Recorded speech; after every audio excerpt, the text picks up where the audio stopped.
All right, ladies and gentlemen, welcome back to That's Not Real Trek, our Star Trek Watch Party podcast. This is episode number 25. God damn, we're getting old.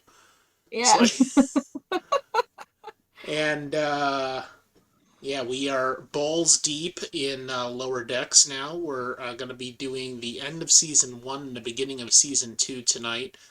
Um, we had to take a few weeks break because of some bullshit that I've been going through, but uh, is there anything that, before we get started that sticks out in your mind as something maybe you thought of in the last couple of weeks about Lower Decks or anything else we've seen more recently? Yeah, I was just kind of thinking about the show in general, especially just kind of the opinion that, like, it's not real Trek. The argument could be made that, like, the animated series, way back when was real Trek. So what's the difference now? And, if they're gonna go with, like, oh, this one's very tongue in cheek or, like, too jokey, a lot of people consider the Orville to be, like, Right. unofficial Star Trek, like, and that's kind of a very similar like humor style. So I just don't see the argument how people could say that this isn't real Trek. Yeah, and I mean that's kind of been the theme all along is that it seems to me that the people that use that phrase in just about anything when they're describing Star Trek is that they're not happy with what it looks like or what it feels like or sounds like because they've had this impression of Star Trek in their head the entire time, often I would think based on like nostalgia or something, because they experienced it as a child, they grew up with it. And now all of a sudden there's this other Star Trek over here that doesn't quite fit what they have in their mind. And therefore they just use that as an excuse to say it's not real Trek. And I totally agree. And that's why I wanted to start this podcast in the first place, is because it may not be the greatest thing, Like I know we're both fans of TNG, uh, and not so much of the original series, but no matter how we feel about that, we would recognize that at the very least those things are both considered canon, both almost universally recognized as big parts and big parts of the foundation of the Star Trek universe. And Yeah. yet, when TNG was first coming out, you had a whole bunch of people who were going, "That's not real Star Trek."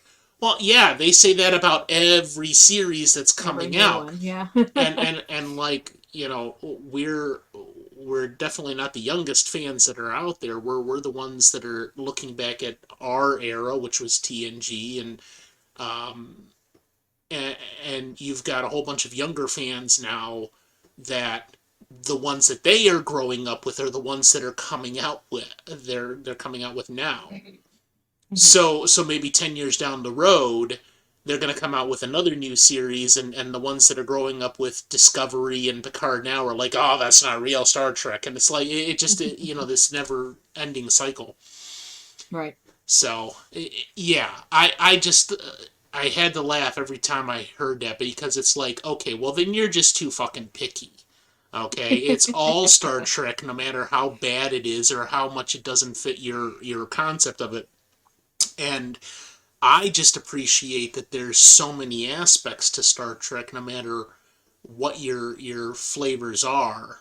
And you can pretty much find something for everybody in Star Trek. So Yeah. I continue to applaud CBS and Paramount for producing these things that other people look at and they just poo poo because they apparently have these high standards for that stuff. Hmm. So, all right. We're going to go ahead and start our show tonight. That is Lower Decks, Season 1, Episode 9, Crisis Point, and then the Season 1 finale, Episode 10, No Small Parts. Here we go.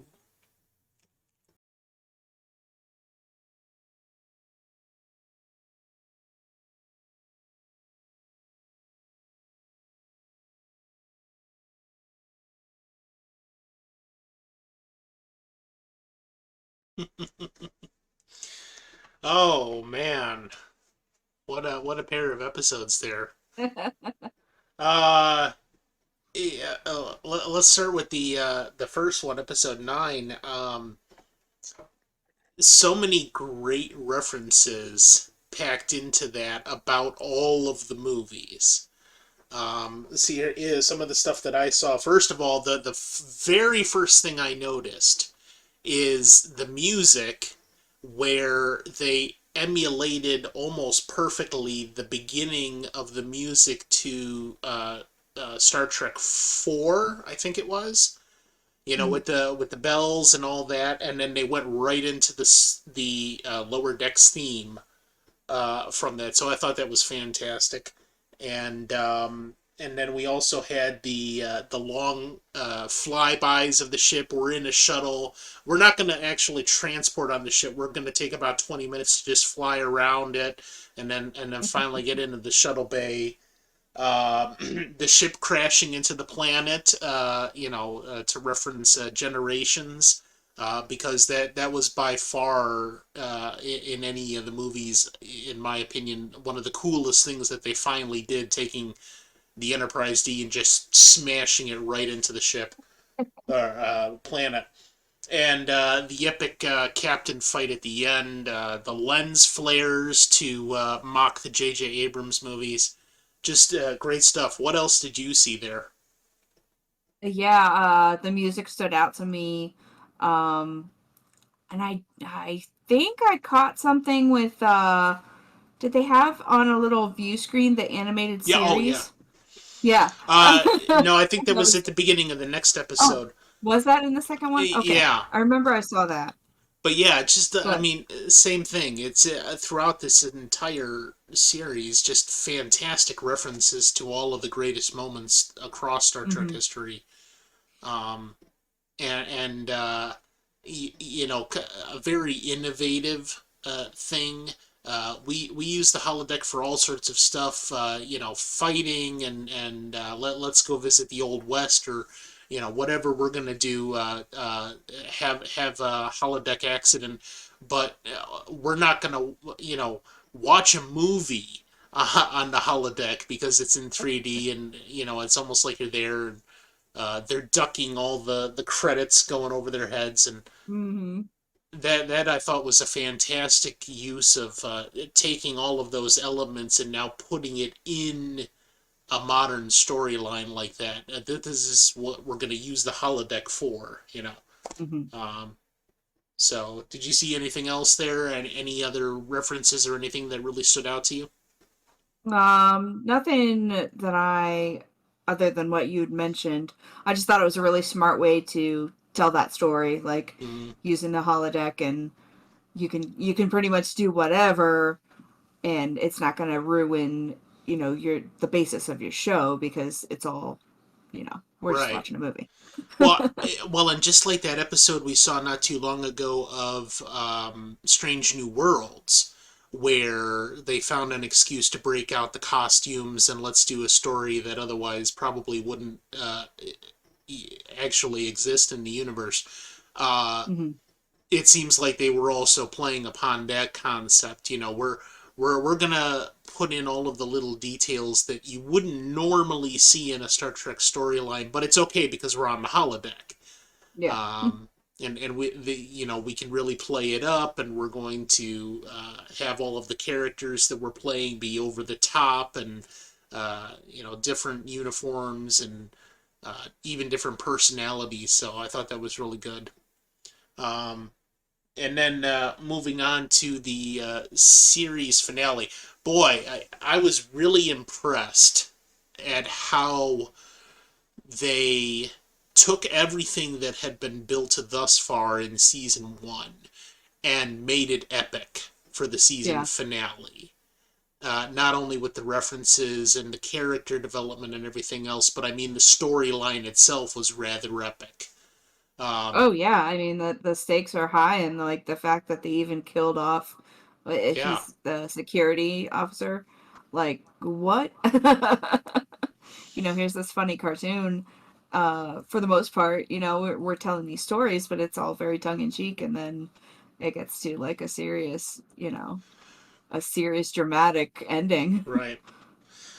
So yeah, starting with they had a picture of Kirk and Spock on the pad, and Mhm. not from TOS, but actually from the animated series, and I thought that was beautiful.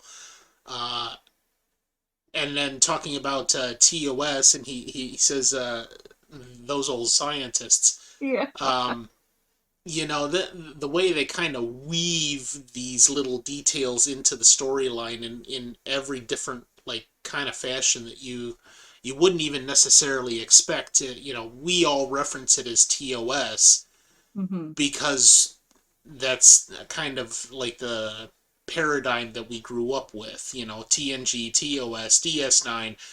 How and they go, how can we weave that phrase into this storyline? Oh yeah, we'll just reference Yeah. it as this, and it's what's his face saying those old scientists, not the Yeah. original series.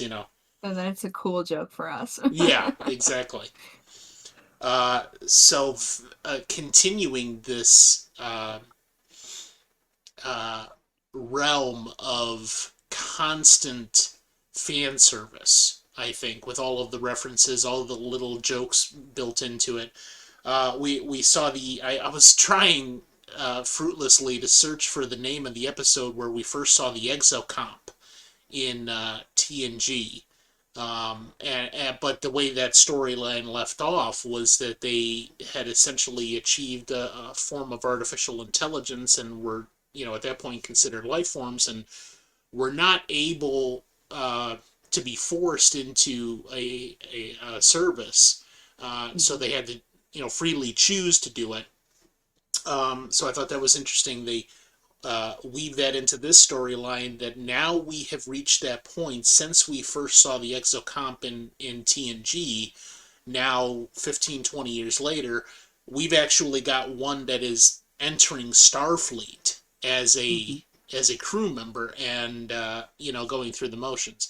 Turns out to be a horrible uh, personality that just doesn't fit in with Starfleet and decides to ditch her crewmates uh, in order to try to save herself. But yeah, uh, I thought that was kind of hilarious.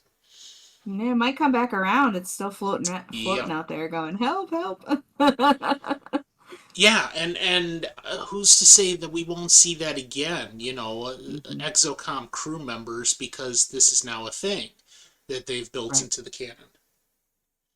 Um, I full on belly laughed when apparently this was a crew member that had dated Mariner like once a year ago, and he is the epitome of the guy that says 9/11 was an inside job and all of this, saying Wolf 359 was an inside job. Absolutely fabulous. Because I know so many of those people, unfortunately. um, and he said something else there, but then I got to thinking about it. Technically, Wolf 359 was an inside job.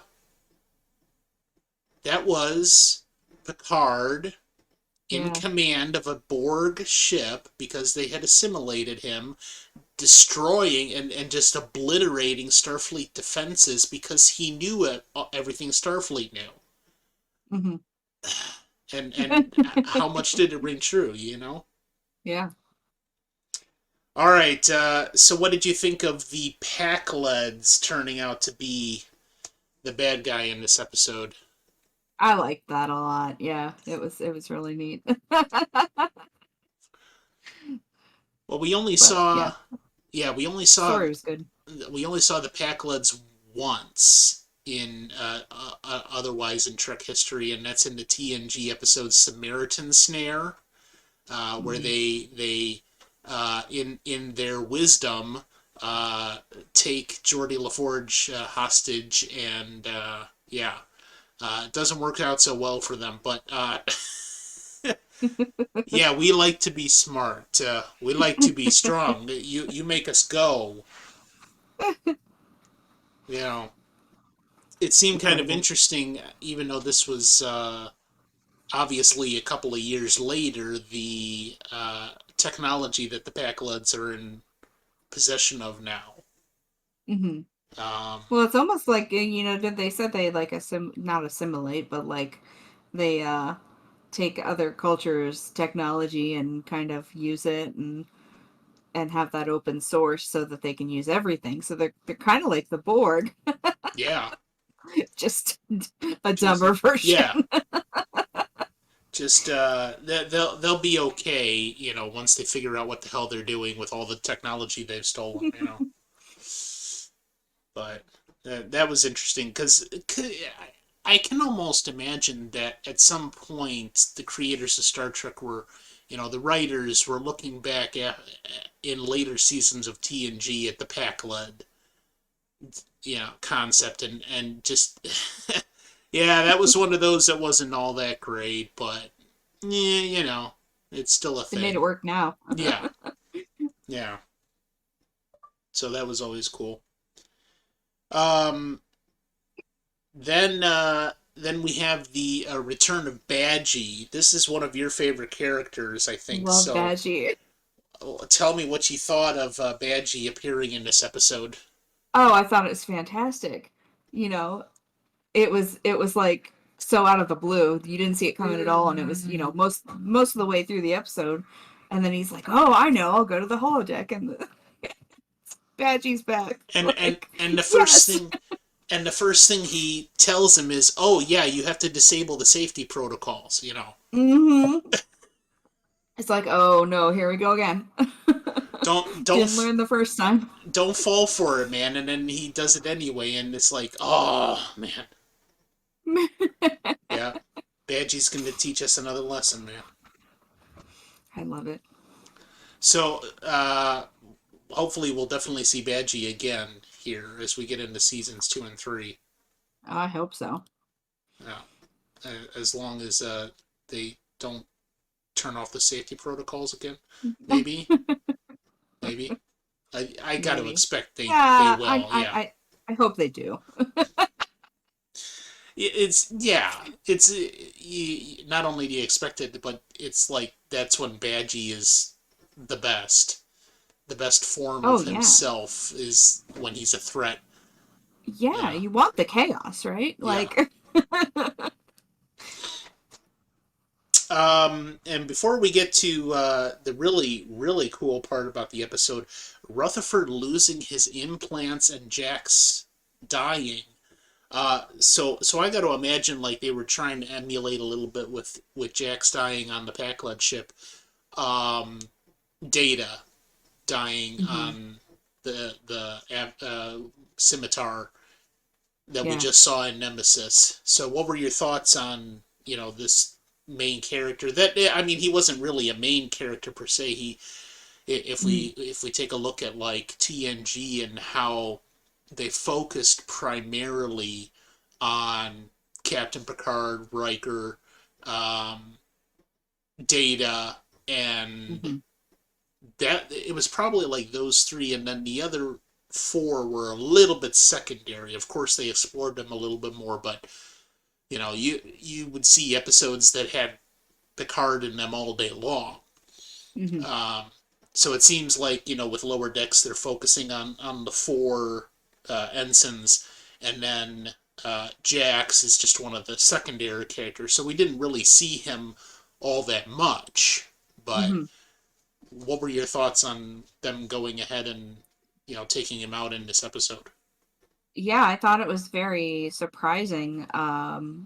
Didn't see it coming at all. Didn't really expect that they would kill off a character in something like this, but it makes sense for the story. So, maybe the voice actor decided not to sign on for a second season, and they Yeah, figured out, we got to write him off or whatever happened behind the scenes. And maybe there's just too many characters, and they want to whittle it down.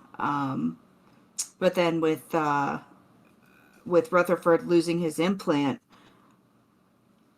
I'm not sure what they're going to do with it. I mean, it's an opportunity for them to um, kind of do more character work with him and have him like relearn the relationships that he has had. I don't know if they're, really going to use that in a story type manner, but we'll see for season 2, I guess. Yeah, that kind of puts an interesting spin on what he has to deal with now as a member Hmm. of the crew. What he's going to be going through. He's lost his memory, and he's still the same, core person. So he responds very favorably to Tendi, and wanting to rekindle that friendship. Um, but yeah, it's almost like he's approaching life as a Starfleet member from a totally different perspective now that he doesn't have his implants and Yeah. And is or he his still going to be memory. able to do his job, Right, right. Who knows? Yeah, it's hard to say, and it's probably going to put a totally different spin on even how he approaches his job, how he's going to, if he's going to have the same kind of technical expertise, he's going to be able to go in there and do what's required of him without his implants. And Hmm. and maybe they kind of gave him an edge to do what he was doing in season 1. Yeah. I've been informed that the lieutenant, the security lieutenant's name is Shaxis, not Jax. I'm not surprised that I got that wrong because I'm absolutely horrendous with names, and I'm surprised after our 2-3 week break here that I even remembered any of the characters. Any of them? I know. Yeah. Mm. Uh.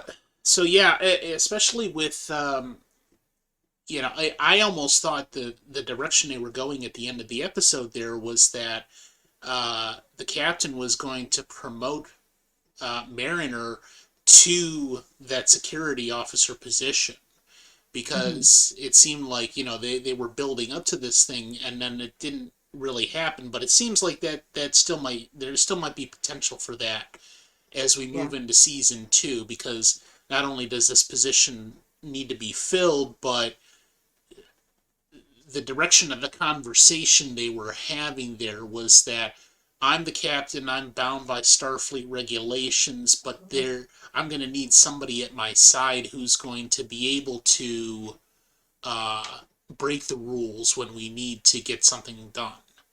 Right. You know, uh, so that in my mind leaves quite a bit of room for Mariner to now be promoted into more of a position of authority and Mm. and more of a right hand of the captain. Yeah. So, all right, and then finally the coup de grace, the thing that in my mind really made this an epic episode was the appearance of Jonathan Frakes and Marina Sirtis as Captain Riker and Deanna Troi in command of the Titan that comes to save the Cerritos at the end of the episode. Not only did you not necessarily see that coming, but just the epicness of the crossover from TNG Mhm. and the movies to now Lower Decks. We're in the not only the correct timeline, but also the correct setting to have this kind of epic save Right. from members of the crew that we've come to love. So, what were your what did you see? What were your opinions on that whole scene with the Titan coming in to save the day? Well, going back to like in the first part of the episode, they mentioned the Titans in the area. Yeah, And so it gives you that like, oh, well maybe we'll get to see, you know, Captain Riker. right. And, then they move away from it and you kind of don't You think forget about about it. it. Yeah, You forget about it and they come in at the end, which I thought was really a great choice. But it was so nice to see them and really cool of them to like tie everything together like that.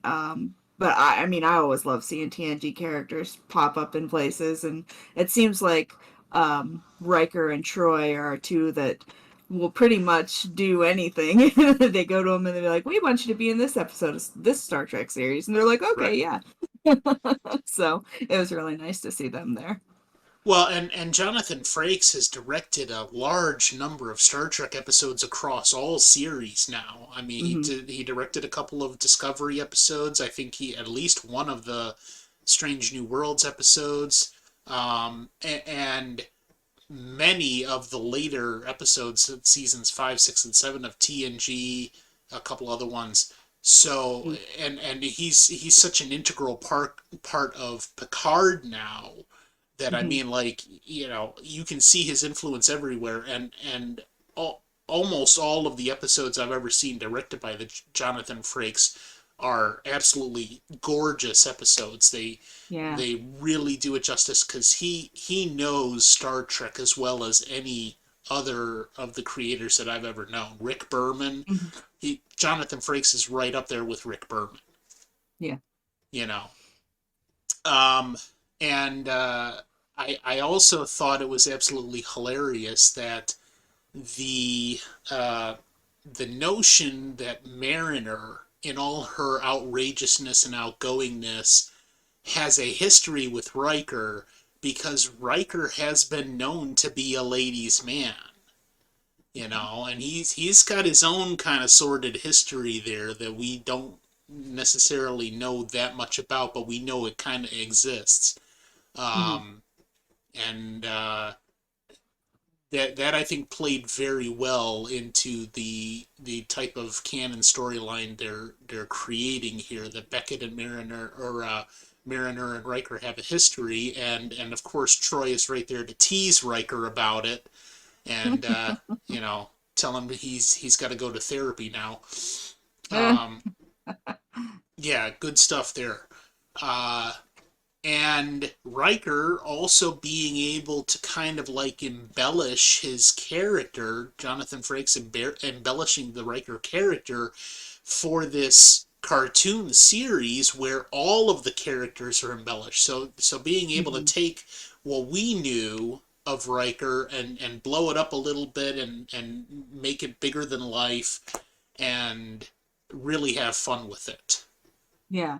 So what did you see in, like, the his dialogue and the way he interacted with Troy and Mariner and Oh, I honestly didn't recognize, like, her, I could tell it was her voice, like hmm, Marina Sirtis, but Riker, I couldn't even tell if that was actually Jonathan Frakes because the way that the voice had changed so much, and yeah, the mannerisms and everything were there. They wrote that in, and they did that, the little yeah, the shirt shirt pull pull, that yeah,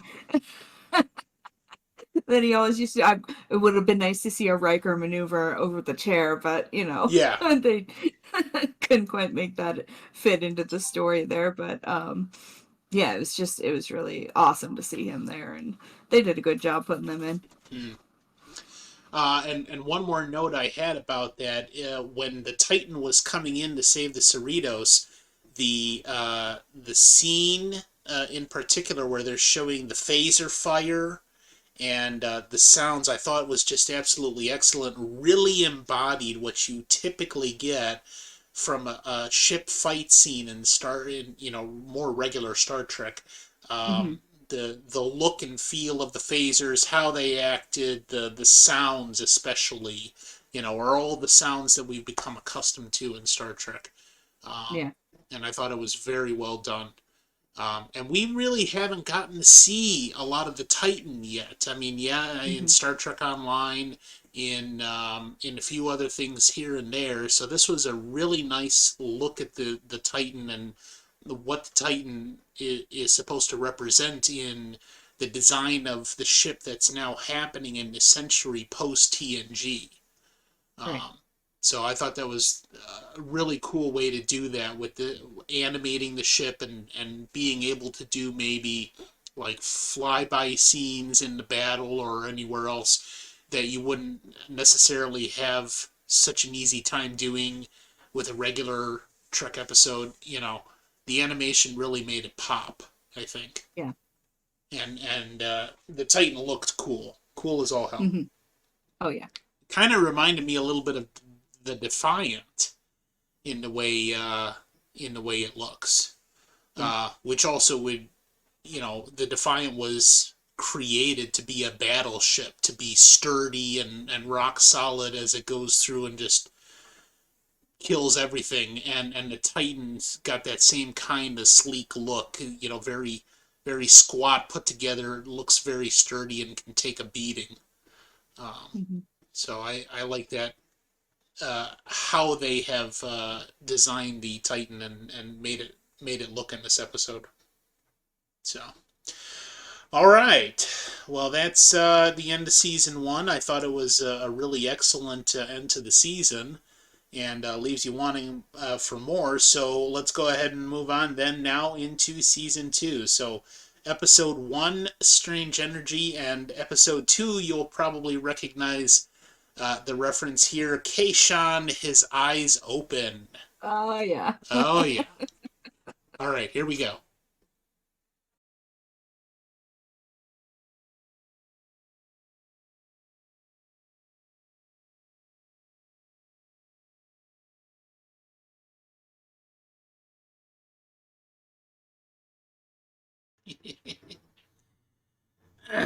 Good stuff, man. These Oh yeah. these references just keep on piling in. Uh, I liked in that first episode we had the reference to Picard and his Cardassian interrogation, the lights, um, and the interesting thing that turned out to be just Mariner doing her exercise in the holodeck with a Cardassian escape. Uh, yeah, just the way they've been weaving all of these references in, you almost don't expect it sometimes. Like it's coming from an angle that you wouldn't think they're actually going to put it in. Uh, Mm. and like some of the most least expected places that they have tied some of these things in. Yeah. Um, so did you ever see the original series episode with Gary Mitchell gaining godlike powers? I saw it once. I don't remember much about it. Yeah, Just kind of like the basic premise. And I yeah, knew that that's what they were like kind of referencing, right. but yeah. Well, there was a couple of things that I saw there. Did you ever see, or at least maybe seen the image or heard the reference of the original series episode where they encounter a giant Abraham Lincoln in space? Yes. you know, I mean, you want to talk about parts of like Star Trek scripts that just turned out to be completely and utterly ridiculous. Um, there's got to be several different references across Trek history where we just encounter like a giant floating head or Mhm. something like that in space. Hell, encounter at Farpoint where there's this just giant fence in front of them. You Yeah. know, or there was another TNG episode where they encounter like this some kind of space creature that kind of looks like a mole rat or something like that, and he's just like, "Oh, I'm gonna use a third of your crew for experimentation," you know. Yeah. Um, the evil murder god paradigm where they just kind of run into even Q himself. Mhm. They played that out in many different ways, especially Q being a menace and a nuisance, and how are the humans going to outsmart the murder god this week? Yeah. Uh, yeah, but yeah, that kind of reference, like with the Abraham Lincoln, or I think at one point in the original series there was just like this giant hand in space holding the ship still, and it's like, what are we gonna do? Shoot it. Yeah. So I found them heavily utilizing that in this episode, or at least referencing all of these different times where it was just such an outrageous part of the script that we Hmm. encountered this giant, supernatural thing out in space. and excellently executed the concept of Ransom gaining godlike powers and just turning into a giant head in space. It was a great play on all of those moments, I think. Yeah, and who knew that all you had to do to defeat it was just kick him in the nuts a couple of times. Right, uh, and even then, the majority of the times that they're talking about these kinds of moments, encountering some kind of murder god, they're like, reasoning through it with human logic and saying, okay, well, how do we outsmart this person, this being? Okay. And they started to do that. They're like, well, we need to make him more powerful, or no, we need to, give him compliments. No, we just need to kick him in the nuts, apparently. You know, and that ends up working. Isn't that probably a paradigm in itself where you just come up with like the weirdest way to resolve a situation, Right. and it just works, and you're like, oh, we should have thought about that all along, Right. Yeah.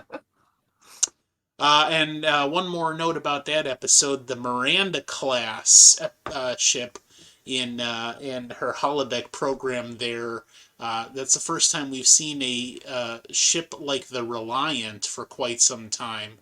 Hmm. What did you think of the appearance there of the same kind of ship that we saw in Star Trek Two? Oh, I liked it. It's not something the design of it isn't something you see commonly. So it's just nice that they go and they do show all these different types of ships throughout throughout the series, and you can kind of like, have Yeah. everybody can have their favorite, or have one that looks like their favorite, which is nice. It's really nice. Right. That actually, I actually had a model of the Reliant. That's one of two models that I built when I was a kid. Hmm. Um, and one of them was of the Reliant, the other was of the original Enterprise. So and Star Trek Two being one of my favorite movies out of the whole series, that ship design is kind of near and dear to my heart. Um, Hmm. so that was really cool to see that built in there. Yeah. Again, not necessarily something you would expect, but they're building that fan service in, and hitting a point with just putting something almost random in. That could have been any Hmm. ship design, but they chose a Miranda class vessel. So. Hmm. All right, and then the second episode there, definitely referencing the TNG episode, which I could not find the title of because I'm a lazy son of a bitch. Uh, Okay. Is it but just Shaka when the walls fell? no, but that's what Maybe. he said. The Yeah. the whole we're going to relay statements and emotion by parable. And it took Picard forever to figure that out in that episode. You know, Yeah. Darmok. Darmok. That was it. Darmok, that was it. Yeah, Hmm. and I thought it was funny how he was using those same phrases that they used in that yeah, episode, and the crew of Lower Decks knew what he meant. yeah, Like immediately, they know what that means. right.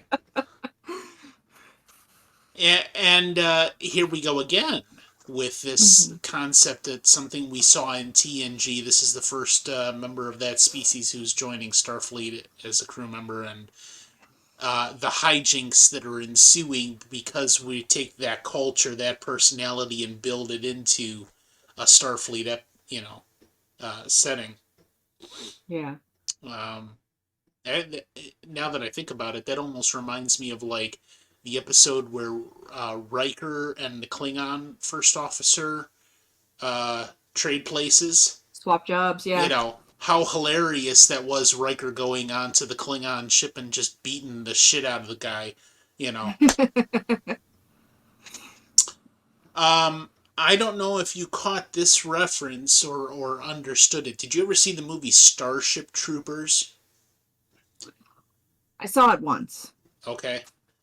Yeah. Um, there was this scene in the beginning where they're going into communal sonic showers, and Okay. I think it was partially played off as like, we're lower decks, we don't have quarters, we have bunks in a hallway, so we have communal sonic showers and all this.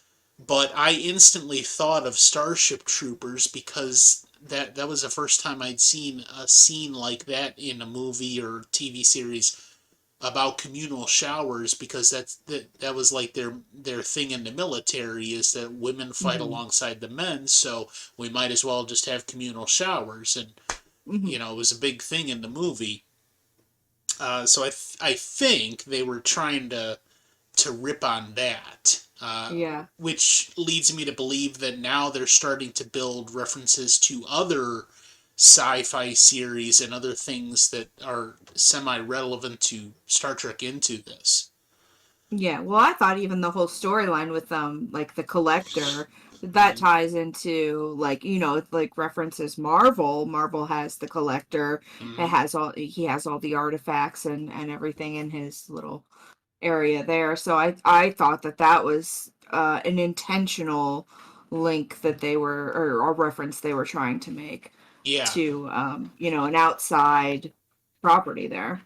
yeah. So we definitely have to keep our eyes open and see what other things they might be putting in that come from outside Star Trek now. Hmm. Other references. Hell, we might even at some point see a reference to the Orville now, That would be great. wouldn't it? Uh, so yeah, some of the things in the collection. First of all, that they referenced in there the history of Data. Hmm. The one episode where Data is kind of kidnapped by the guy who wanted to collect various things, and he put him on display in his collection. We saw the game Hmm. that Wesley and what's her face were fighting against in the one episode. He goes to put the headset on the little mannequin. Yeah. Chateau Picard wine. Hmm. Um, I saw a couple other things that looked familiar, but I'd really have to go through the episode with a fine tooth comb, because I'm almost betting, even though some of the references were very generic, like some, a batleth or some of the other types of handheld weapons that you've seen throughout the series. Um, Hmm. but I definitely would want to go through that episode again and freeze frame it to try to Yeah. catch all of the All the references little. that they built into it.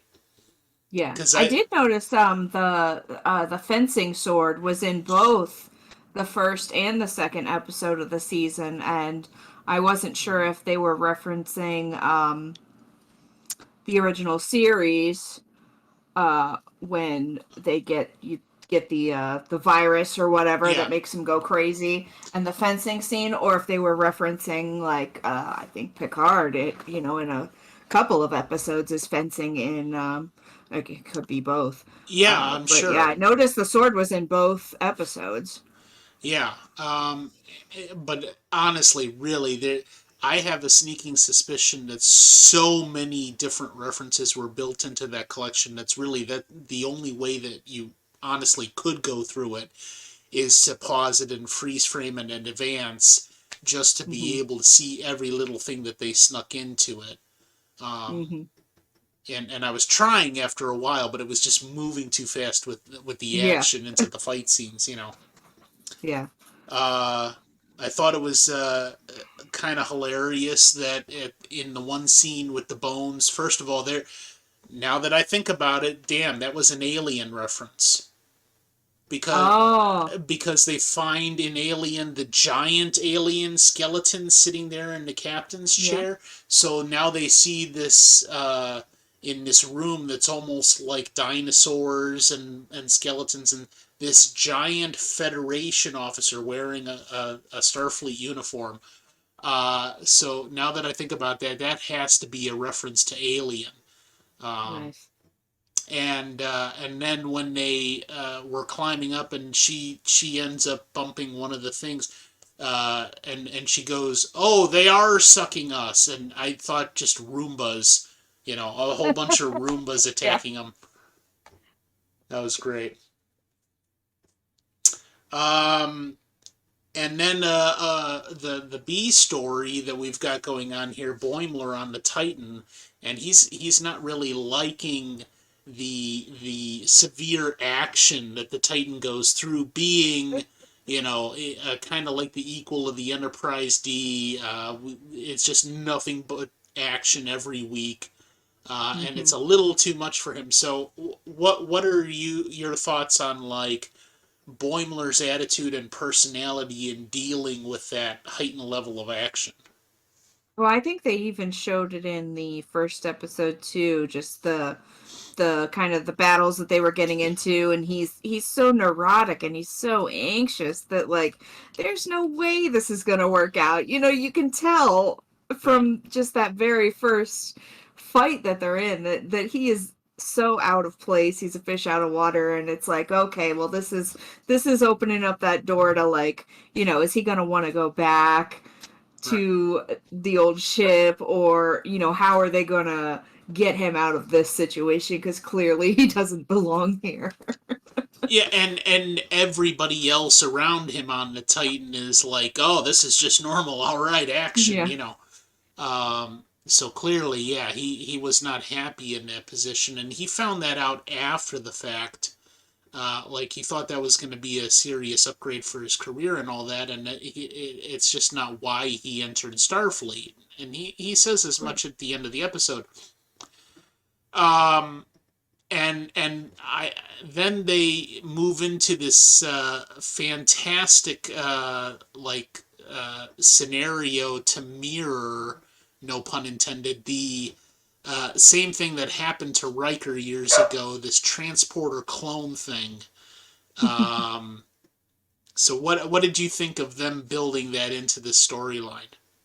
I thought that was great, and it was a clever way to both reference the old TNG episode and to resolve this conflict that Boimler's having, Mhm. as to like, how do I get out of here? But I thought that was very clever, and it was just a good way to deal Now with that situation. now you haven't seen any of DS9, correct? Mm-mm. Okay.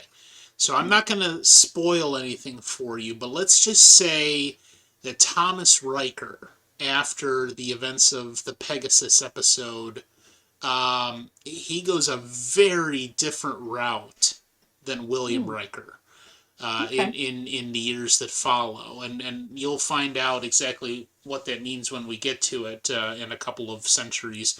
But the I could definitely see the events that transpired with William and Thomas Riker leading very different lives after the Pegasus being mirrored in this episode with Hmm. Boimler. You've got two different Boimlers that are almost essentially perfectly paired, the exact same thing, only maybe separated by a little bit of experience. I mean, when the incident happened with Riker, Thomas was on the surface by himself for Hmm. several years. We're talking about in this episode, and granted, this is all just exaggerated, but we're just talking about a couple of seconds that the other Boimler is starting to lead a different experience in his life. And then Right. that end results in one Boimler wanting to continue and deciding that the other life was not for him and he wants to continue on the Titan and Hmm. lead maybe a more action-packed life, and the other Boimler that is more the one that we know wanting to go back to the Cerritos. Um, and I found that rather interesting that they also built the same kind of way in which the difference between Thomas and William Riker played out, especially after the events of the Pegasus, then Mm. uh, this exact same thing playing out with Boimler, and the fact that he's leading a different experience, even though it's just a couple of seconds, and now that's leading him on this totally different path, Mhm. and how varied that can be just based on your experiences. So um, they really portrayed to me, I think, that is the epitome of you are the sum of your experiences. It could be just a simple thing that you don't think of that leads you down a path you've never really considered, and you make a simple choice and all of a sudden your entire life is different. uh, Mhm. so I think they did a beautiful job with both of those episodes in portraying this concept that you are the sum of your experiences. Um, and hopefully we'll see some more of that. I got to imagine now that as we move on a little bit further into season 2 of Lower Decks, that we're probably not going to be seeing nearly as much of the Titan and the other Boimler and Captain Riker. They may continue to reference them. In fact, I was kind of surprised by the level in which they were utilized in this and the last 2 episodes. Yeah. I honestly didn't expect that at all going into season 2 and these first 2 episodes, that they were going to continue, bringing in the Titan and this storyline to the extent that they did. Mhm. What about you on that front? Yeah, it was surprising that they had like the whole B storyline basically was with the Titan and Boimler over there. I kind of figured it'd be like just a little vague reference, or they would kind of wrap the situation up quickly, but it seemed like they wanted to spend a little more time on it. And I mean, I don't think it would be a bad thing to have that occasionally come into play, but I don't see them focusing a ton on it going forward. Yeah, no, I can't either. It almost seems like with the way they developed that storyline in this last episode, now that was kind of wrapping up the involvement of the Titan and Captain Hmm. Riker, and now they may reference it here or there, but it's not nearly going to be as prominent. Yeah. But the very fact that Jonathan Frakes and Marina Sirtis came in for the end of season 1, and then Jonathan Frakes for these first 2 episodes in season 2, leads me to believe that at the very least they're going to try to do more of that. Like, they Hmm. hadn't done any of that at all in season 1 up until this last episode, and now all of a sudden we have actual people that played the actual characters that we've been referencing all along making appearances in the show.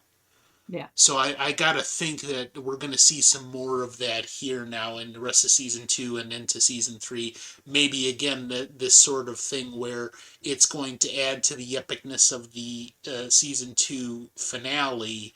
Hmm. They're gonna bring in somebody else that is the actual person that played the person that we're referencing in the series now. Yeah. So it'll be nice to see what they can come up with for that. Anything else that you wanted to mention about the either Yeah. episode? No, just thoroughly enjoyed them both. All right. Well, we keep plugging along. Next week, then, will be season 2, episodes 3, 4, 5, and 6. And we'll keep plugging along. Alrighty. Thank you very much. See you later. Good Bye. night.